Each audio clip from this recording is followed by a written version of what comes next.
ہمارے ہاں نا جب آپ کو اپنی رائے دوسرے پر تھوپنی ہوتی ہے تو دوسرے کی رائے کو فقہ حنفی کا یا دیوبندیت کا نام دے دیتے ہو اور اپنی رائے کو قرآن و حدیث کا نام. یہ آج کل مارکیٹ میں چل رہا ہے.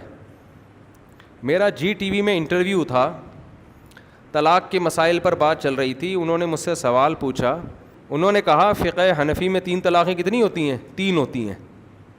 یہ تو شکر ہے فقہ حنفی کا, یوں نہیں کہا دیوبندیوں کے ہاں 3 طلاقیں کتنی ہوتی ہیں؟ 3. یہ لوگ نا جب مسلک پرستی پھیلانا چاہتے ہیں نا تو نام کیا لیتے ہیں سامنے والے کا؟ دیوبندی یا حنفی, ایسے کر کے نام لیتے ہیں. تو انہوں نے پھر بھی یہ کہا فقہ حنفی میں 3 ہوتی ہیں. میں نے کہا ایسا کچھ بھی نہیں ہے, تمام صحابہ کے نزدیک 3 کتنی ہوتی ہیں؟ 3 ہوتی ہیں. اور فقہ حنفی میں اسی لیے 3 ہوتی ہیں کہ تمام صحابہ کے نزدیک 3 کتنی ہوتی ہیں؟ 3. تو فقہ حنفی نے صحابہ سے لیا یہ. اور فقہ شافعی میں بھی 3, مالکی میں بھی 3, حنبلی میں بھی 3.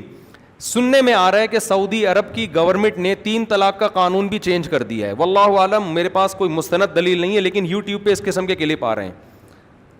ہمارے اہل حدیث بھائی اس کو بھی اب کوٹ کریں گے. دیکھو سعودی عرب کی عدالتیں اب تک 3 طلاق کو 3 کہتی رہیں, لیکن اب کورٹ کیا کر رہی ہے؟ 3 کو کتنی کہہ رہی ہے؟ 1. تو دیکھو سعودی عرب کے علماء نے بھی مان لیا. سعودی عرب میں اسلام آج آیا ہے؟ مجھے ایک بات بتاؤ. سعودی عرب سے تو اسلام پوری دنیا میں پھیلا ہے. آج تک سعودی عرب کی عدالتیں 3 طلاق کو 3 کہتی تھیں, اور پوری دنیا میں 3 کتنی تھیں؟ 3. آج سعودی عرب میں اگر 3 کو 1 کہہ دیا جائے, خدا کی قسم اس فتوے کو اٹھا کے دیوار پہ پھینک دو, اس کی کوئی حیثیت نہیں ہے. اس کا مطلب کہ امت 1400 سال سے گھاس کھا رہی تھی, آج سعودی حکومت ہمیں بتائے گی یا سعودی کورٹ ہمیں بتائے گی کہ صحیح کیا ہے اور غلط کیا ہے. ہم سعودی علماء کا احترام کرتے ہیں اور سعودی علماء اس پر متفق نہیں ہیں.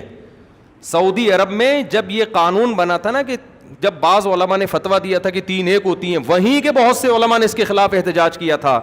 لیکن بات یہی ہے کہ وہاں سنی جاتی ہے گورنمنٹ لیول پہ جو کام ہوتا ہے. وہاں حکومت کے خلاف آپ کوئی ایک حرف زبان سے نکال دیں تو آپ ایسا جیل میں بند ہوتے ہیں کہ کوئی پوچھنے والا نہیں ہوتا. بڑے بڑے علامے وہاں سعودی عرب میں جیل میں پڑے ہوئے ہیں.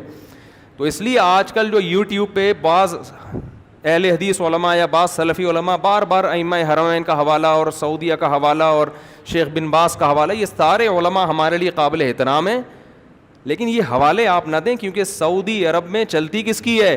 گورنمنٹ کی. آپ گورنمنٹ کی پالیسی کے مطابق بات کریں گے تو ٹھیک ہے, ذرا سا انحراف کیا آپ نے اور آپ مارکیٹ سے ہوئے شارٹ.